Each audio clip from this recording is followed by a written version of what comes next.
하나님 말씀 보시겠습니다. 우리가 함께 은혜 나눌 하나님 말씀은 출애굽기 13장 17절에서 22절까지 말씀입니다. 우리가 함께 은혜 나눌 하나님 말씀은 출애굽기 13장 17절에서 22절까지 말씀.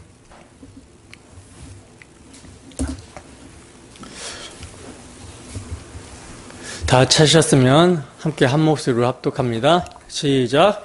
바로가 백성을 보낸 후에 블레셋 사람의 땅의 길은 가까울지라도 하나님이 그들을 그 길로 인도하지 아니하셨으니 이는 하나님이 말씀하시기를 이 백성이 전쟁을 하게 되면 마음을 돌이켜 애굽으로 돌아갈까 하셨음이라. 그러므로 하나님이 홍해의 광야길을 돌려 백성을 인도하심에 이스라엘 자손이 애굽 땅에서 대열을 지어 나올 때에 모세가 요셉의 유고를 가졌으니 이는 요셉이 이스라엘 자손으로 단단히 맹세하게 하여 이르기를 하나님이 반드시 너희를 찾아오시리니 너희는 내 유고를 여기서 가지고 나가라 하였음이더라. 그들이 숫곳을 떠나서 광야 끝 에담의 장막을 치니 여호와께서 그들 앞에서 가시며 낮에는 구름 기둥으로 그들의 길을 인도하시고 밤에는 불 기둥을 그들에게 비추사 낮이나 밤이나 진행하게 하시니 낮에는 구름 기둥 밤에는 불 기둥이 백성 앞에서 떠나지 아니하니라. 아멘. 구속하신 백성을 인도하시는 하나님, 구속하신 백성을 인도하시는 하나님이라는 제목으로 하나님 말씀 증거하도록 하겠습니다. 우리는 지난 시간에 하나님의 백성들의 정체성을 상기시키기 위해 그들이 약속의 땅에 들어가게 되면 지켜야 되는 규례에 대해서 살펴봤었습니다. 하나님의 백성들이 그들의 정체성을 잊지 않고 늘 기억하며 살아야 되는 것이 얼마나 중요한지 하나님께서는요, 그들 자신들의 정체성을 잊지 않도록 하기 위해 그들이 영원히 지켜야 되는 규례, 유월절의 규례와 무교절의 규례를 정말 귀에 딱지가 않도록 반복해서 말씀해 주시고 있죠. 왜냐하면 하나님의 백성은 자신의 정체성을 잊지 않고 기억하며 살 때에 애굽에서 자신이 어떻게 죽음을 이기고 살게 되었는지, 유월절 어린 양의 피를 되새기게 되고 죽음에서 승리한 기쁨을 만끽하며 하나님의 백성답게 참 생명과 복을 누리며 살 수 있기 때문이라는 거예요. 따라서 이스라엘 백성들은요, 유월절에 태에서 처음 난 모든 것을 여호와께 드리면서 자신이 어린 양의 피로 대속함을 받아 죽음을 이기고 살게 되었다라는 사실을 기억해야 했고요. 그 어린 양이 자신의 대표와 대신이 되어 희생의 피를 흘름으로 자신이 하나님의 소유가 되었다라는 사실을 기억해야 했던 것입니다. 나아가 무교절 7일 동안 누룩을 제거하고 누룩 없는 떡을 먹으면서는요, 유월절 어린 양의 피로 애굽의 정신, 옛사람은 제거되었다, 죽었다라고 여기고 이제 새 생명, 부활 생명 가운데 살게 된 새 사람 이스라엘로서 죽음을 이기게 하신 하나님의 은혜를 기억하며 더 이상 애굽의 힘과 가치관이 기준이 되는 삶이 아니라 언약의 하나님만을 힘삼고 그 언약에 따른 사랑의 기준을 가지고 살아야 했던 것입니다. 참으로 이스라엘의 정체성은요, 대속할 양이 없으면 날 때부터 부정함으로 목이 꺾여서 죽어야 되는 나귀와 같은 존재, 죄인 중에 괴수라는 사실을 인정하고 이러한 죄를 살리시기 위해 대신 희생의 피를 흘려주실 어린 양, 그 어린 양이 예표하고 있는 예수 그리스도를 내어주신 하나님의 은혜를 기억해야 되는 것이 이스라엘의 정체성인 것입니다. 바로 이 정체성을 기억할 때 그들은 뭘 경험하게 됩니까? 복음의 능력, 여호와의 권능을 경험할 수 있게 되는 거예요. 그리하여 이들이 여호와의 군대로서 그 어떤 형편과 처지에 있다 할지라도 하나님의 선하심을 믿고 의지하며 선한 싸움을 인내하여 넉넉히 이길 수 있게 되는 것입니다. 그러나 반대로 이들이 정체성을 망각하고 잊어버리게 되면 어떻게 되죠? 여호와의 백성, 여호와의 군대가 아니라 여호와의 원수가 되어버리게 되는 것이죠. 그리하여 하나님이 은혜로 주신 것들을 누릴 수 없게 되며 이스라엘 백성들이 언약을 배신하고 우상을 섬겼을 때 징계를 받아서 바벨론의 포로로 끌려갔듯이 그렇게 세상의 포로가 되어 끌려가서 죽기를 무서함으로 종로로 타는 그런 비참한 모습이 될 수밖에 없는 거예요. 그런데 이렇게 되었을 때라도요, 하나님의 은혜가 있어서 정말 자신의 비참함을 깨닫고 완악하고 완고한 마음을 부드럽게 하여 천부여 의지없어서 손들고 옵니다 라고 하면서 돌아오게 되면 정말 너무나 감사한 것이며 남은 자로 돌아오게 되는 것이지만, 이러한 은혜가 없다면 버림받아요. 정말 불쌍한 인생이 되는 것이죠. 때문에 하나님께서는요, 우리에게 계속해서 유월절 어린 양의 피, 우리 주 예수 그리스도의 십자가 대속의 은혜를 기억하라고 하는 것입니다. 너희가 그 피로 말미암아 죄 사함을 받고 사망의 권세를 이기고 승리한 자가 되었다. 그리하여 내 소유 내 백성이 되었다라는 사실을 잊지 말라고, 기억하라고 하는 것입니다. 그래서 오늘도 하나님께서는요, 우리를 교회로 모이게 하셔서 복음의 말씀을 기억하고 기념하게 하시는 거예요. 따라서 참으로 복음의 말씀을 듣고 우리의 정체성을 잊지 않게 될 때 여호와의 권능, 죄와 사망을 이기는 복음의 능력을 우리가 경험하게 되는 것입니다. 그러므로 이 시간도 주 성령께서 복음의 말씀을 통해 충만하게 역사하여 주셔서 오늘도 성도인 우리의 정체성을 잊지 않고 기억하여 여호와의 권능, 복음의 능력을 경험하게 되기를 참으로 소원합니다. 그리하여 여호와의 군대로서 우리 대장 되시는 우리 주 예수 그리스도로 말미암아 날마다 늘 승리하는 우리 모두가 되기를 주님의 이름으로 축원합니다. 본문 17절 보겠습니다. 함께 읽습니다. 시작. 바로가 백성을 보낸 후에 블레셋 사람의 땅의 길은 가까울지라도 하나님이 그들을 그 길로 인도하지 아니하셨으니 이는 하나님이 말씀하시기를 이 백성이 전쟁을 하게 되면 마음을 돌이켜 애굽으로 돌아갈까 하셨음이라. 아멘. 자, 보세요. 오늘 본문은 바로가 백성을 보낸 후에라는 말로 시작을 하고 있어요. 바로가 백성들을 보낸 후에라는 말은 드디어 이스라엘 백성들이 출애굽을 하게 되었다라는 것이죠. 그리고 이스라엘 백성들이 출애굽을 하게 되었다라는 것은요, 그들이 이제 하나님과 동행하게 되었다라는 것을 말하는 것인데, 여러분 문맥을 보면 하나님과 동행하게 되는 것이 어떻게 가능하게 된 것입니까? 계속해서 말씀을 드리지만 이스라엘 백성들이 하나님과 동행이 가능하게 된 것은요, 그들의 정체성, 즉 유월절과 무교절을 지키라는 말씀을 통해 유월절, 구속의 은혜를 기억하고 무교절, 그 구속의 은혜를 적용하여 정체성을 확립한 다음에 가능하게 되었다라는 것을 우리는 유념해야 되는 거예요. 자, 그런데 이렇게 이제 이스라엘의 정체성을 확립한 다음에 출애굽하여 약속의 땅인 가나안 땅을 향해서 하나님과 동행하며 가게 되었는데, 블레셋 사람의 땅의 길은 가까울지라도 하나님이 그들을 그 길로 인도하지 아니하셨으니라고 말씀을 합니다. 여러분 그 당시 가나안 땅으로 가는 길로 가장 가까운 길은요, 지중해 바닷길로 가는 길이었거든요. 지중해 바닷길로 가는 길. 이 길은 애굽의 18왕조가 북방 정책의 일환으로 번번이 이용했던 주요 도로였어요. 따라서 이 길로 가면요, 걸어서 4일 정도면 가나안 땅에 도착할 수가 있습니다. 그러니까 가나안 땅으로 가장 빨리 갈 수 있는 지름길이 있는 거예요. 근데 하나님께서는 4일 정도면 갈 수 있는 지름길로 이스라엘 백성들을 인도하지 않으십니다. 그 이유를 뭐라고 말씀하십니까? 하나님이 말씀하시기를 이 백성이 전쟁을 하게 되면 마음을 돌이켜 애굽으로 돌아갈까 하였음이라. 즉 가나안 땅을 가장 빨리 갈 수 있는 지름길, 지중해 바닷길이 있는 지역이 블레셋 사람들의 땅이라 전쟁이 불가피하기 때문이라는 거예요. 그리고 여러분 이곳은 블레셋 사람들만 있는 것이 아니라 애굽의 국경 지역이기 때문에 애굽의 수비대도 있습니다. 여러분, 이스라엘이 지금 애굽에서 나오기는 했지만 이제 막 종로로 타던 데서 해방이 되었고, 따라서 전쟁을 치를 군사적인 준비뿐만 아니라 마음의 준비조차 되어 있지 않은 상태예요. 그러니 이러한 상태에서 그들이 전쟁을 보게 되었을 때 어떻게 되겠습니까? 이들이 마음을 돌이켜 충분히 애굽으로 돌아갈 수 있는 것이죠.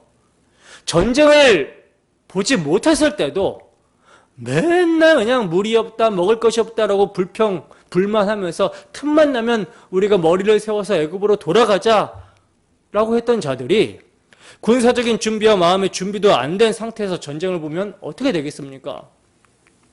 사실 전쟁은 그들의 하나님이 하시는 전쟁이기 때문에 그들은 전쟁을 걱정할 필요가 전혀 없지만 이들에게는 아직 지금 뭐가 주어지지 않았어요? 믿음이 없어요. 그래서 여호와를 전적으로 신뢰할 수 있는 믿음의 훈련을 그들은 해야 되는 것입니다. 따라서 아직 전쟁을 감당하지 못하기 때문에 하나님은 가장 빨리 갈 수 있는 블레셋 땅의 바닷길을 허락하지 아니하시고 돌아서 멀지만 다른 길로 인도를 하시는 거예요. 여러분, 때로는요, 돌아가도록 하는 것이 하나님의 섭리요 안전한 길이기도 한 것입니다. 고린도전서 10장 13절 말씀입니다. 함께 했습니다. 시작. 사람이 감당할 시험 밖에는 너희가 당한 것이 없나니 오직 하나님은 미쁘사 너희가 감당하지 못할 시험 당함을 허락하지 아니하시고 시험 당할 즈음에 또한 피할 길을 내사 너희로 능히 감당하게 하시느니라. 아멘. 여러분, 우리의 연약함을 아시는 하나님은요, 미쁘사 우리가 감당치 못할 시험 당함을 허락하지 아니하신다라고 말씀합니다. 그래서 시험 당할 즈음에 또한 피할 길을 내사 우리로 능히 감당하게 하신다라는 거예요. 그러므로 이스라엘 백성들을 지름길로 인도하지 않고 돌아가게 하시는 것은요, 유월절 어린 양의 피로 막 신생한 이스라엘의 연약함을 하나님께서 아시기 때문이고요, 또 홍해 도하를 통해서 세례를 계시하시고 추격해오는 바로의 군사를 홍해에 수장시켜 버리심으로써 하나님이 누구신가를 계시하기 위한 섭리인 것입니다. 18절 말씀 보겠습니다. 함께 했습니다. 시작. 그러므로 하나님이 홍해의 광야길로 돌려 백성을 인도하심에 이스라엘 자손이 애굽 땅에서 대열을 지어 나올 때에. 아멘. 자, 보시면 그러므로라고 하고 있어요. 그러므로. 그러니까 가장 가까운 길로 무리해서 블레셋 사람의 땅으로 가려고 하다가 이스라엘이 전쟁을 보게 되었을 때 이들이 마음을 돌이켜 애굽으로 돌아가려고 할 것이라는 이들의 연약함을 아시는 하나님이 그 길로 인도하지 아니하시고 그러므로예요. 그러므로 하나님이 홍해의 광야길로 돌려서 백성을 인도하셨다라고 이렇게 말씀하고 있는데, 여기서 우리가 주목해 봐야 되는 것이 뭐냐면, 하나님이 당신의 백성을 인도하신다라는 말씀입니다. 하나님이 당신의 백성을 인도하신다라는 말씀이에요. 21절에도 보면 인도하시고라는 말씀이 있는데요, 우리는 이를 통해 하나님께서 구속하여 자기 백성 삼으신 자들을 약속의 땅으로 인도하신다라는 사실, 즉 당신의 백성을 약속의 땅으로 인도하실 때 가장 선한 길로 인도하신다라는 것을요, 확신하고 믿어야 된다라는 것입니다. 근데 여러분, 하나님의 인도를 받아서 가는 길이 편하고 좋은 길일까요? 아니면 힘들고 어려운 길일까요? 사실 많은 사람들이요, 하나님께서 구속하여 자기 백성 삼으신 자들을 친히 인도하신다라고 할 때 편안하고 좋은 길로 인도할 거라고 생각을 합니다. 우리도 그런 생각을 했었던 적이 있잖아요. 그렇지 않습니까? 이제 구원 받았으니까 약속의 땅이 상징하는 하나님 나라 천국에 가게 될 때까지, 하나님 부르실 때까지 평안히 가게 될 거라는 생각을 하는 거예요.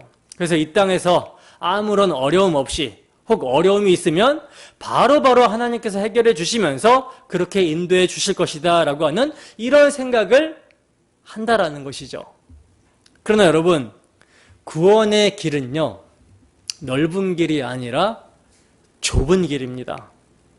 그런데요, 지금 이스라엘 백성들이 하나님의 인도를 받고 있는 광야길은요, 좁은 길이라도 있으면 좋겠는데 아예 길이 없는 곳, 사람이 다니지 않는 곳입니다.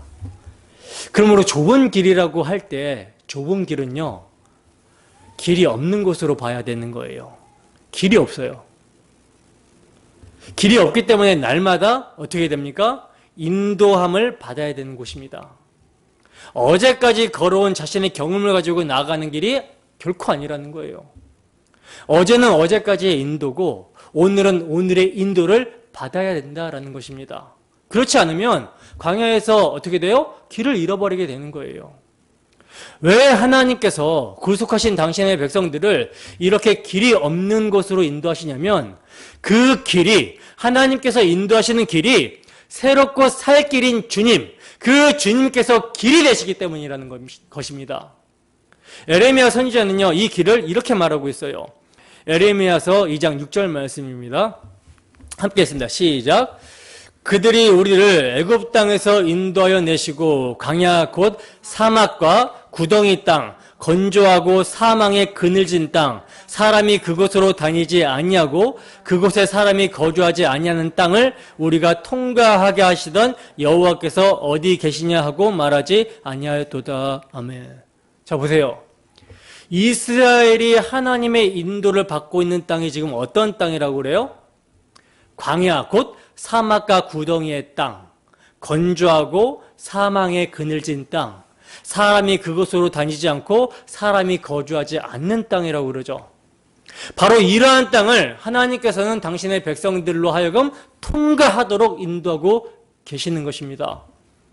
그리고 출애굽한 이스라엘 백성들은 오늘날 교회인 우리를 예표하고 있기 때문에 하나님께서는 출애굽한 백성을 이렇게 인도하시듯이 오늘날 주의 백성들, 성도인 우리들도 이렇게 인도하신다라는 거예요. 그래서 내 생각에 이렇게 하면 될 것 같은 일이 꼬이고 막히고 안 되는 것입니다. 도대체 내 뜻대로 되는 일이 없다라는 거예요. 오히려 예수 믿기 전에는 내가 계획하고 추진하는 일이 잘 되었었는데 더 형통하고 잘 될 것 같아라는 부푼 꿈을 가지고 예수를 믿고 나서는 어떻습니까? 오히려 나의 계획과 목표들이 내 뜻대로 되지 않는 거예요. 얼마든지 지름길이 있어 보이고 쉬운 길이 있어 보이는데도 꼭 빙빙 돌게 하시는 것입니다. 다른 사람들은 몇 년 만에 이루는 것을 예수 믿고 나니 10년이 되어도 이루어지지 않는 거예요. 아니, 예수 믿으면 다른 사람들이 10년 만에 이루어낼 것을 그분의 도움을 받아서 한두 해 만에 이루어낼 줄 알았는데 왜 오히려 몇 배의 시간을 노력을 들였는데도 이루어지지 않는가라고 하는 그런 경험이나 그런 상황에 우리가 있지는 않습니까?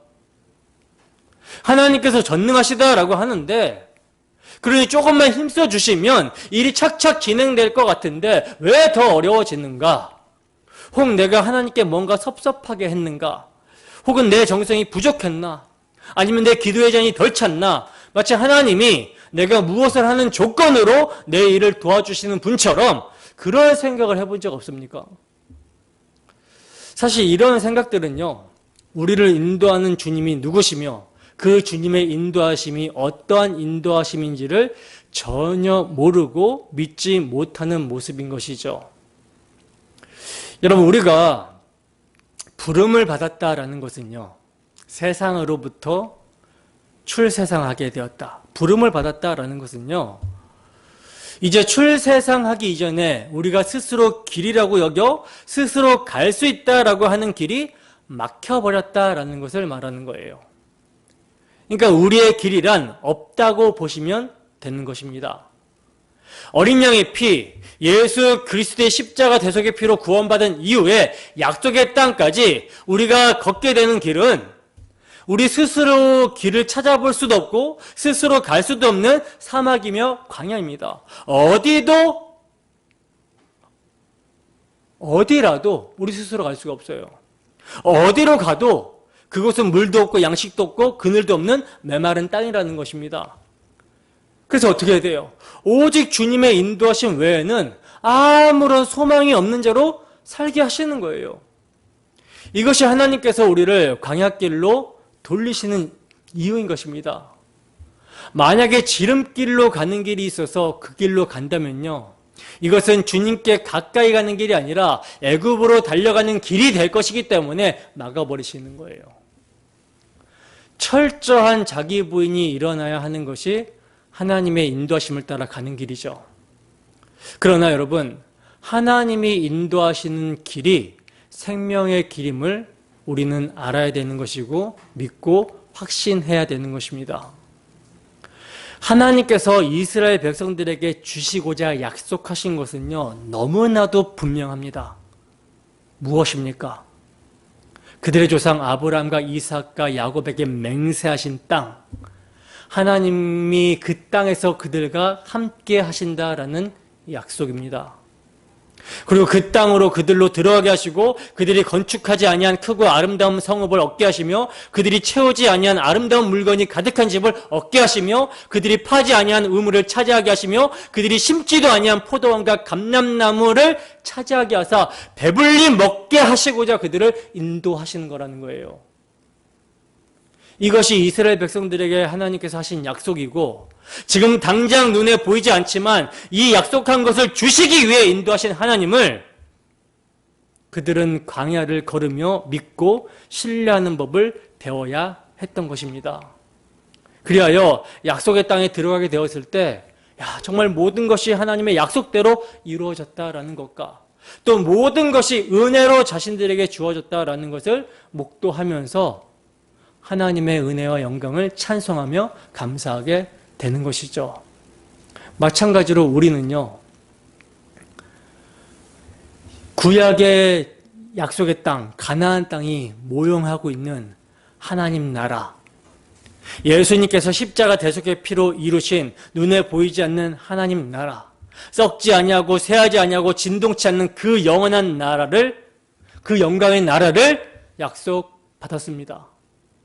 그리고 그 나라를 향하여 가는 길을 누가? 하나님께서 인도하고 계신다라는 거예요.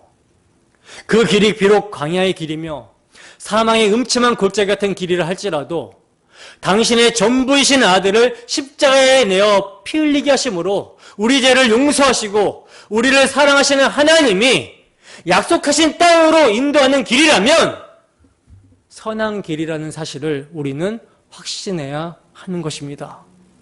그렇다면 하나님이 우리를 어떻게 인도해 가실까요? 시편 37편 31절 말씀입니다. 함께 읽습니다. 시작. 그의 마음에는 하나님의 법이 있으니 그의 걸음은 실족함이 없으리로다. 로마서 8장 14절 말씀도 보겠습니다. 함께 읽습니다. 시작.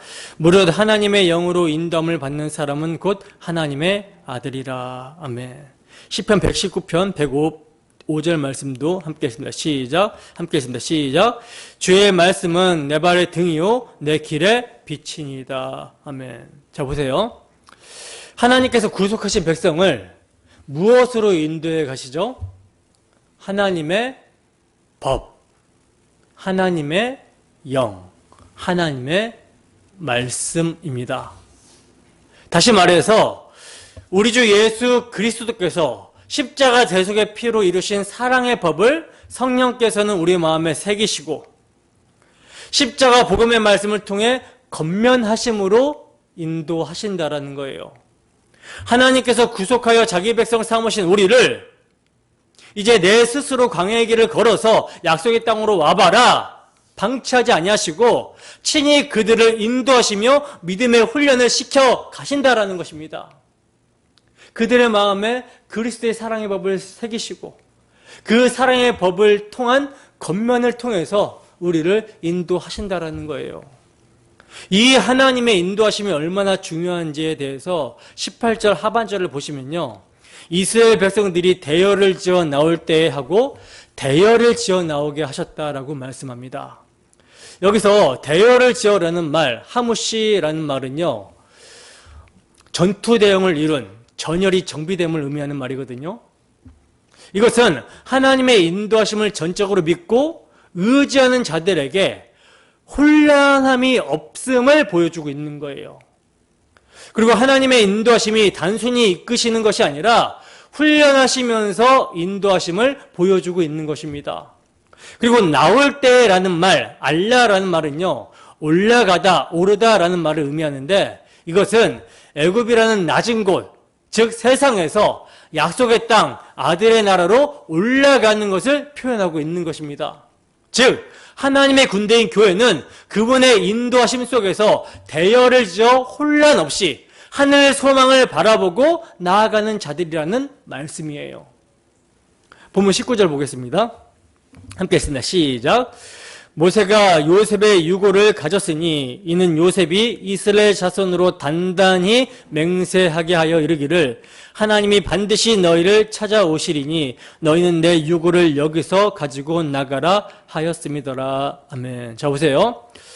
하나님께서 애굽에서 구속하신 당신의 백성을 홍해의 광야길로 인도하신다라고 하는 문맥에서 지금 모세가 요셉의 유고를 챙겨가지고 나왔다라는 말씀을 하고 있어요. 우리는 이를 통해 요셉의 유언이 이루어지게 된 것을 보게 되며 하나님의 언약은 신실하게 이루어진다라는 사실을 알게 되죠. 하나님은 언약이 신실하다라는 사실을 우리가 알게 됩니다. 창세기 50장 24절에서 25절 말씀입니다. 함께 했습니다. 시작. 요셉이 그의 형제들에게 이르되 나는 죽을 것이나 하나님이 당신을 돌보시고 당신들을 이 땅에서 인도하여 내사 아브라함과 이삭과 야곱에게 맹세하신 땅에 이르게 하시리라 하고 요셉이 또 이스라엘 자손에게 맹세시켜 이르기를 하나님이 반드시 당신들을 돌보시리니 당신들은 여기서 내 해골을 메고 올라가겠다 하라 하였더라. 아멘. 보시다시피 요셉의 이 유언이 지금 이루어지고 있는 거예요. 여러분 성경은 요셉이 노예로 팔려가서 정말 고생 끝에 성공했다라고 기록하고 있지 않습니다. 요셉은 자신이 국무총리가 된 애굽에서 다시 말해서 세상적으로 보면 가장 성공한 것처럼 보이는 애굽에서 출애굽하기를 원했어요. 나오기를 원했습니다. 그래서 하나님의 언약하신 대로 반드시 이룰 것이니 그러므로 너희는 내 해결을 메고 나가라 이렇게 맹세를 시킨 거라는 것이죠. 바로 이 유언이 오늘 본문에서 모세가 요셉의 유고를 챙겨 나옴으로써 성취가 되고 있는 것입니다. 여러분 출애굽할 때 정말 바쁘고 혼란스러운 상황에서도 모세가 요셉의 유언을 잊지 않았다는 것은요 참으로 하나님의 은혜이며 그분이 언약에 신실하시기 때문이라는 사실을 보게 됩니다. 요셉은 형들에게 단단히 맹세하게 하여 이르렀다라고 하는데 단단히 맹세한 것을요 인간 스스로 지킨 것이 아니라 하나님이 지키게 하신 거라는 거예요. 그리하여 하나님의 언약대로 반드시 될 것을 믿고 언약 안에서 잠이 든 요셉의 소원이 여호수아서 24장 32절에 이루어지고 있는 것입니다. 함께 읽습니다. 시작. 또 이스라엘 자손이 애굽에서 가져온 요셉의 뼈를 세겜에 장사하였으니 이곳은 야곱이 베크시타를 주고 세겜의 아버지 하몰의 자손들에게서 산 밭이라 그것이 요셉 자손의 기업이 되었더라. 아멘. 보세요 여러분. 언약을 믿고 그 언약 안에서 잠든 요셉의 소원이 이루어지게 되는 것을 보게 되죠. 이러한 요셉의 일을요 히브리서 기자는 믿음의 일이라고 합니다. 믿음으로 요셉은 임종시에 이스라엘 자손들의 떠날 것을 말하고 또 자기 해고를 위하여 명하였으며 라고 말씀을 하고 있어요. 따라서 언약 안에서 잠든 자는 절대로 애굽에서 끝나지 않는 것입니다. 하나님이 끝까지 언약을 이루어내시기 때문에 마침내 약속의 땅, 언약의 땅에 이르게 되는 거예요. 비록 애굽에서 장사된 것은 죽은 것이지만 애굽에서 입간한 자는 잠자는 자들이 되는 것입니다. 따라서 오늘날 우리들도요 비록 애굽과 같은 세상에서 죽는다 할지라도 언약을 기다리며 믿음으로 죽는다면 그것이 바로 입간이며 잠자는 거예요. 요한복음 5장 25절 말씀입니다. 요한복음 5장 25절 함께 읽습니다. 시작. 진실로 진실로 너희에게 이르노니 죽은 자들이 하나님의 아들의 음성을 들을 때가 오나니 곧 이때라. 듣는 자는 살아나리라. 아멘. 여러분, 죄와 허물로 죽은 자가 하나님의 음성을 듣고 살아나게 되면요, 다시 말해서 주 예수 그리스도의 복음을 듣고 살아나게 되면요, 그가 비록 육체의 죽음을 죽는다 하더라도 그들의 죽음은 죽음이 아니라 잠자는 것입니다. 그래서 바울 사도는 이렇게 말하고 있는 거예요. 고린도전서 15장 20절 말씀입니다. 함께 했습니다. 시작. 그러나 이제 그리스도께서 죽은 자 가운데서 다시 살아나사 잠자는 자들의 첫 열매가 되셨도다. 아멘. 그리스도께서 죽은 자 가운데서 다시 살아나심으로 말미암아 잠자는 자들, 누구예요? 주 예수 그리스도의 복음을 믿고 언약을 바라보면서 죽은 자들을 말하는 거죠. 근데 이들을 잠자는 자들이라고 표현을 해요. 잠자는 자들이 소망을 갖게 되었다라는 것입니다. 데살로니가전서 4장 13절에서 14절 말씀입니다. 함께 했습니다. 시작. 형제들아, 자는 자들에 관하여는 너희가 알지 못함을 우리가 원하지 아니하노니 이는 소망 없는 다른 이와 같이 슬퍼하지 않게 하려 함이라. 우리가 예수께서 죽으셨다가 다시 살아나심을 믿을진대 이와 같이 예수 안에서 자는 자들도 하나님이 그와 함께 데리고 오시리라. 아멘. 우리가 예수 그리스도의 죽으심, 그리고 그분이 죽음을 이기시고 부활하셨다라는 사실을 믿는다면 죽음으로 인해서 슬퍼하지 않아도 된다라는 사실입니다. 왜? 죽음은 지금 잠들어 있는 것이기 때문에, 다시 말해서 하나님 품에서 안식하고 있는 것이기 때문에 슬퍼하지 않아도 된다라는 거예요. 그리고 이것이 유족들에게 위로가 되는 것이죠. 왜? 이와 같이 예수가 다시 살아나심을 믿을진데 이와 같이 예수 안에서 자는 자들도 하나님이 그와 함께 데려오시리라. 다시 살리신다라는 것입니다. 로마서 13장 11절입니다. 함께 했습니다. 시작. 또한 너희가 이 시기를 알거니와 자다 깰 때가 벌써 되었으니 이는 이제 우리의 구원이 처음 믿을 때보다 가까웠음이라. 아멘. 바울 사도는요, 너희가 이 시기를 알거니와 라고 하는데 여기서 이 시기는 이제 곧 예수님이 재림하실 것과 같은 임박한 상황이라고 이제 바울 사도는 봤던 거예요. 그래서 자다 깰 때가 벌써 되었다라고 하는 것입니다. 주 예수가 재림하시게 되면 예수 그리스도의 언약을 믿고 복음을 믿고 잠자는 자들이 깨어나게 될 것이다. 우리의 구원이 처음 믿을 때보다 가까워졌다. 이렇게 이야기를 하고 있는 것입니다. 그러므로 하나님께서 애굽에서 구속하신 백성을 홍해의 광야길로 인도하신다라고 하는 문맥에서 모세가 요셉의 유고를 챙겨서 가지고 나온 말씀을 지금 하고 있는 것은요, 이스라엘 자손들이 430년 동안 고달픈 종노릇을 하면서도 하나님의 언약을 믿는 소망을 가지고 견디었음을 말해주기 위해서고요, 나아가 하나님은 그 약속을 믿는 자들의 소망을 부끄럽게 아니하시고자 지켜주셨음을 나타내기 위해서입니다. 더 나아가 이는 요셉의 해골 이야기에 머물러 있지 않고 고달픈 삶을 살아가는 모든 시대의 성도들에게 주시는 말씀으로 다가오게 되는 거예요. 성도는요, 애굽 같은 세상에서 잠자는 것으로 끝나는 것이 아니라 반드시 하나님께서 당신이 언약하신 바를 이루어 약속의 땅으로 가게 하신다라는 것입니다. 그러므로 이를 애굽에서 구속하여 내신 백성들을 홍해의 광야길로 인도하시는 문맥에서 삽입하여 말씀하고 있는 거예요. 자, 계속해서 보겠습니다. 본문 20절에서 22절 말씀 함께 했습니다. 시작. 그들이 숲곳을 떠나서 광야 끝 에담의 장막을 치니 여호와께서 그들 앞에서 가시며 낮에는 구름 기둥으로 그들의 길을 인도하시고 밤에는 불기둥을 그들에게 비추사 낮이나 밤이나 진행하게 하시니 낮에는 구름기둥 밤에는 불기둥이 백성 앞에서 떠나지 아니하니라. 아멘. 자, 보시면 여호와의 인도하심 가운데 이스라엘 백성들이 숲곳을 떠나서 광야 끝 에담의 장막을 치니라고 말씀하시면서 여호와께서 그들 앞에 가시며 라고 말씀을 하고 있어요. 이 시점에서 우리가 상기해야 될 말씀이 있는데 그게 뭐냐면 하나님께서 야곱을 애굽으로 내려 보내시면서 내가 너와 함께 애굽으로 내려가겠고 반드시 너를 인도하여 다시 올라올 것이요 라고 하신 하나님의 약속의 말씀입니다. 이 점을 상기시켜 봐야 되는 거예요.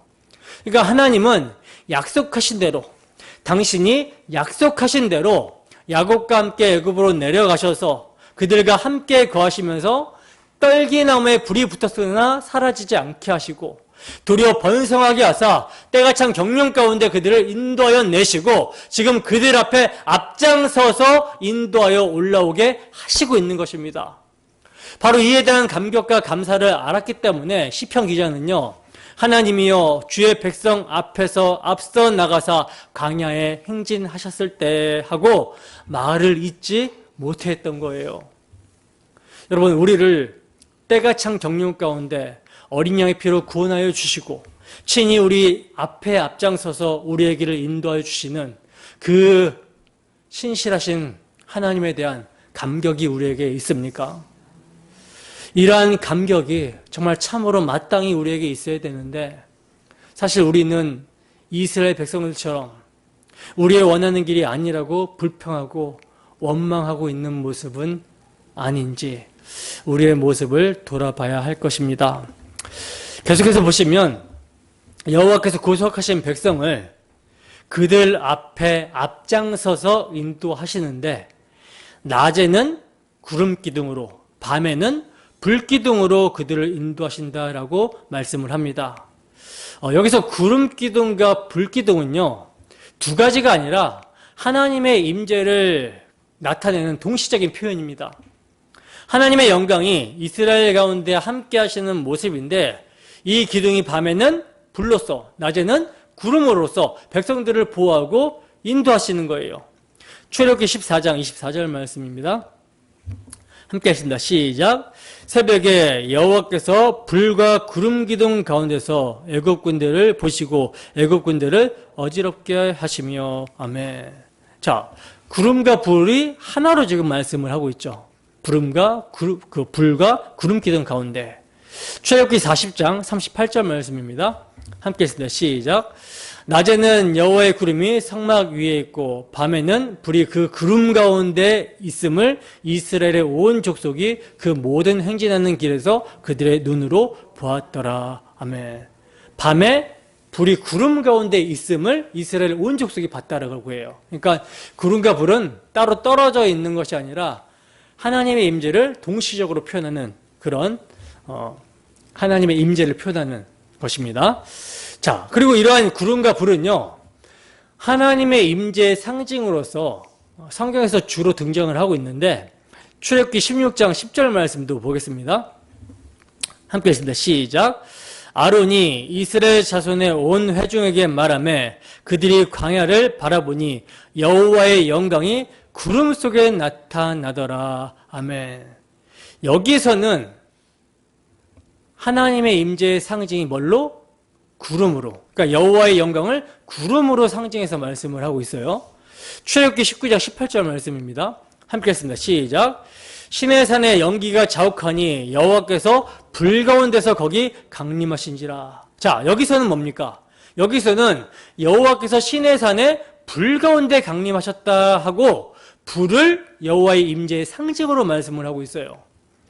그리고 이 구름은요, 하나님의 임재를 상징하는 이 구름은 성막이 세워지자 그 위에 머물렀다라고 말씀하고 있는데 출애굽기 40장 33절에서 35절 말씀입니다. 함께 했습니다. 시작. 그는 또 성막과 제단 주위 뜰에 포장을 치고 뜰문의 휘장을 다니라. 모세가 이같이 역사를 마치니 구름이 회막문에 덮이고 여호와의 영광이 성막에 충만하매 모세가 회막에 들어갈 수 없었으니 이는 구름이 회막 위에 덮이고 여호와의 영광이 성막에 충만함이었으며 아멘. 여러분, 성막에 구름이 덮였대요. 이것을 여호와의 영광이 충만함으로 말씀하고 있습니다. 무엇이 여러분 연상됩니까? 여호와의 영광, 성막에 덮인 구름, 여호와의 영광은요, 말씀이 육신이 되어 우리 가운데 거하심에 우리가 그의 영광을 보니 아버지의 독생자의 영광이요 은혜와 진리가 충만하더라 한 그리스도의 영광으로 우리를 인도합니다. 그리고 이 하나님의 영광은 오순절의 성령의 강림으로 사도들에게 임하셨고 이제는 여기에 있는 우리들에게도 임하게 되었다라는 거예요. 근데 여러분, 하나님의 임재를 상징하는 구름은 언제 주어지죠? 어린 양의 피로 말미암아 이스라엘 백성들이 구속함을 받아 출애굽하게 된 이후에 주어지게 되었죠. 따라서 이러한 순서는요, 신약의 사건과도 똑같습니다. 어린 양 우리 구주 예수 그리스도의 십자가 대속 후에 누가 오세요? 성령이 오시기 때문이라는 거예요. 그러니까 이러한 순서는 십자가 이후에 성령 강림을 예표하고 있었던 거라는 것이죠. 또한 성도 각 개인에게 일어나는 사건의 순서도요, 이와 같습니다. 먼저는 6월절 어린 양 되시는 우리 구주 예수 그리스도의 십자가 복음이 선포가 될 때 성령의 역사로 말미암아 죄와 허물로 죽어있는 죄인들이 살아나게 되고 살아난 죄인의 지성과 마음에 성령께서 복음을 적용하여 이를 깨닫게 되고 믿음으로 복음을 받아들이게 되면 그가 그리스도의 십자가에 참여하여 죄사함과 의롭다 하심을 얻게 되고 그리하여 그 깨끗해진 심령, 하나님의 성전된 성도의 마음에 누가? 성령이 내주하게 되는 거예요. 이것은 여러분 논리적 순서이지 동시적으로 일어나는 일입니다. 예수 그리스도의 십자가 복음을 믿고 그 믿는 자에게 성령이 임하는 거예요. 동시적으로. 그리고 여러분, 하나님의 임재를 상징하는 구름은요, 이스라엘에게 주신 하나님의 은혜의 선물입니다. 이스라엘 백성들이 구름을 요구한 적이 없어요. 하나님의 사랑하심으로 은혜로 주어지게 된 것입니다. 예수님께서도 승천하실 것을 말씀하실 때 제자들 중에 그 누구도 성령을 요구한 적이 없었죠. 예수님께서 먼저 제자들에게 다른 보혜사를 주시겠다라고 약속을 해주신 것입니다. 요한복음 14장 16절 함께 했습니다. 시작.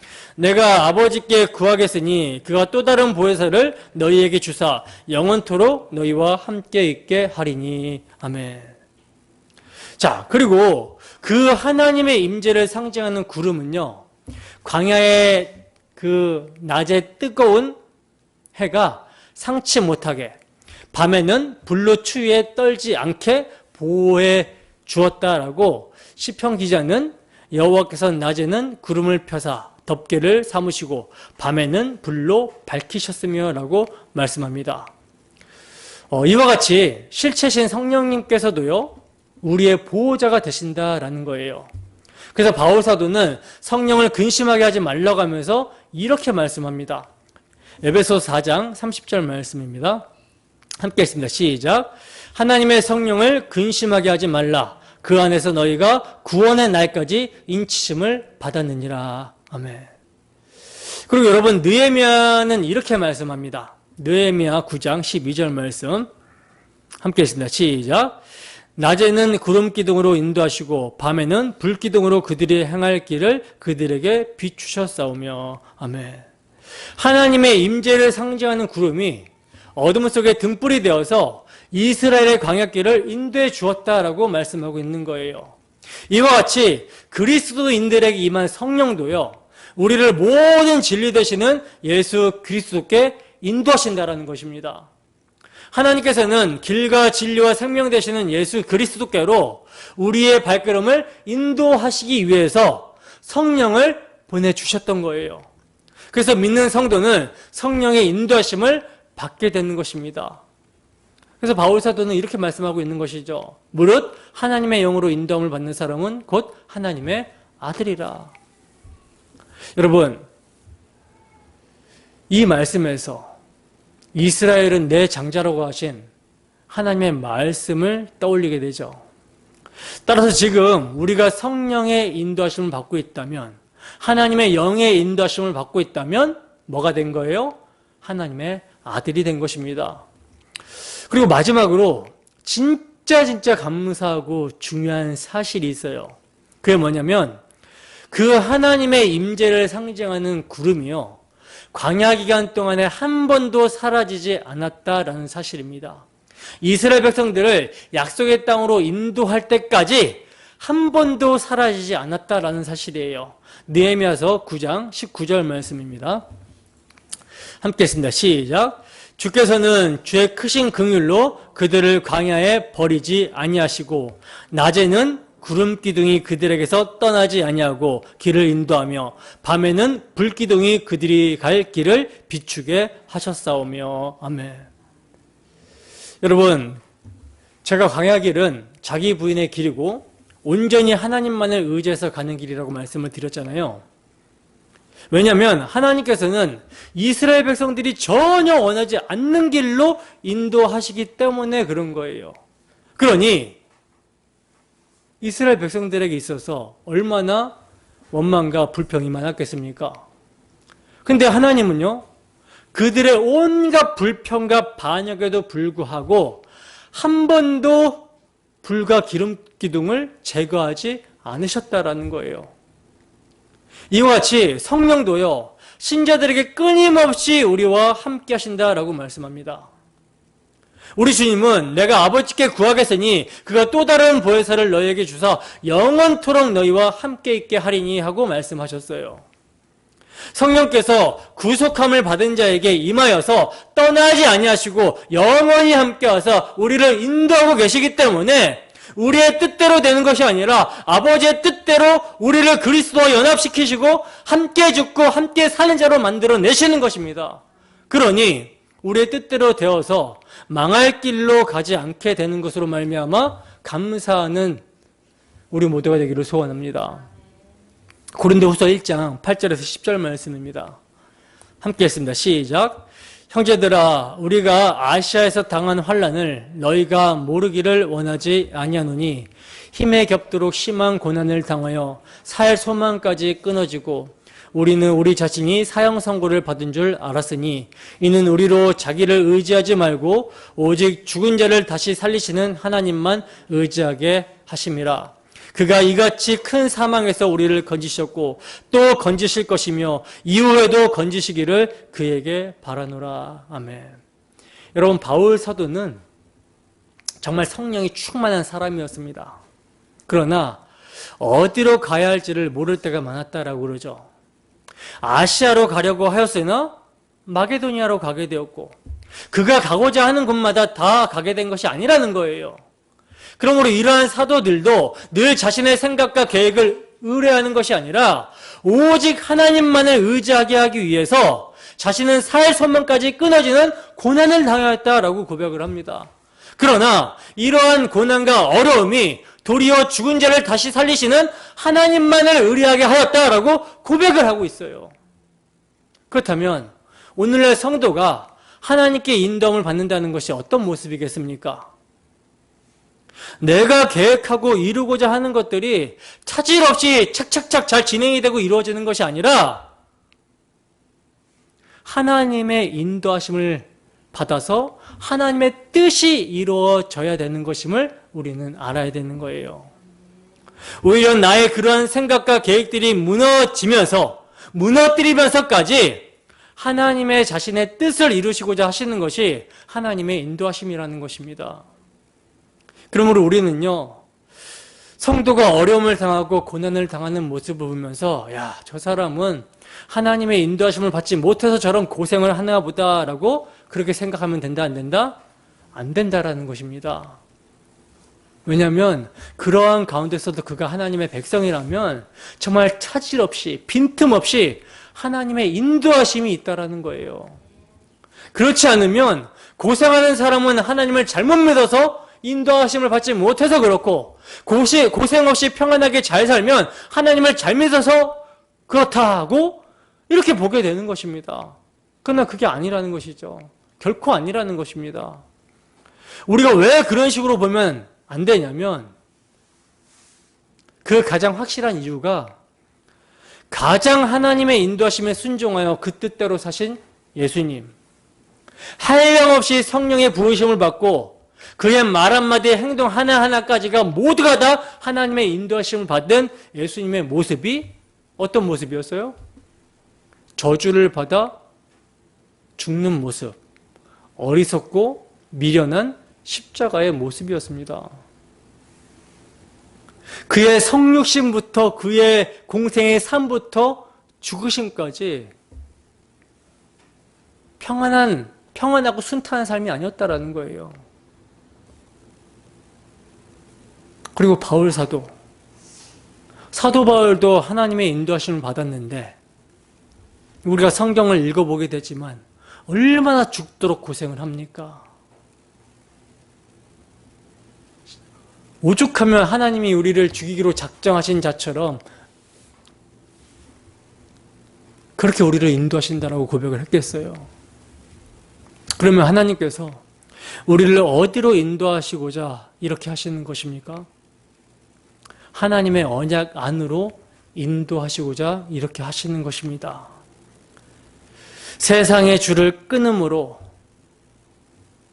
육신의 소욕이 원하는 것을 다 끊어내므로 하나님의 언약만을 바라보게 하시고자 인도하시는 거라는 거예요. 그 인도하심을 오늘 본문에서는 밤이나 낮이나 진행하게 하셨다라고 그러죠. 여러분, 하나님의 백성은 밤이나 낮이나 항상 약속의 땅으로 나아가야 하는 것입니다. 이것은요, 잠을 자지 말라는 말씀이 아니라 약속에 대해서 잠들지 말라는 말씀이에요. 우리에게 적용하면 언약을 늘 기억하면서 십자가로 다 이루신 예수 그리스도의 복음을 늘 기억하면서 쉬지 말고 기도하라는 것입니다. 그리하여 우리를 떠나지 않는 하나님이 말할 수 없는 탄식으로 간구하시며 인도하고 계심을 잊지 말라는 거예요. 그러므로 여러분, 우리를 인도하시는 하나님은 선하신 하나님이며 자기 약속을 반드시 이뤄내시는 신실한 하나님이심을 잊지 마시고 우리 앞에 당한 경주를 인내하시기 바랍니다. 그리스도의 고난이 우리에게 넘친 것 같이 우리가 받는 위로도 그리스도로 말미암아 넘치는 도다라고 사도는 말씀하고 있어요. 바로 이 위로가 모든 것을 이기게 하고 모든 것을 참고 인내하게 하는 것입니다. 여러분, 하나님은요, 우리와 같이 거역하는 죄인을 위해 당신의 가장 귀한 독생자 예수 그리스도를 화목제물로 십자가에 내어주셨다라는 것을, 우리에 대한 사랑을 이처럼 확증하여 보여주셨다라는 것을 결코 잊지 마세요. 더 나아가 그 하나님이 우리에게 보이지 않는 소망, 영광의 중한 것, 아들의 나라를 주시기 위해 우리의 삶을 인도하신다라는 것을 잊지 마시고 우리의 길 되시고 진리 되시고 생명 되시는 우리 주 예수 그리스도의 영광에 참여하는 광야 길을 감사와 기쁨으로 인내로서 잘 걸어가시기를 주님의 이름으로 축원합니다. 기도하겠습니다.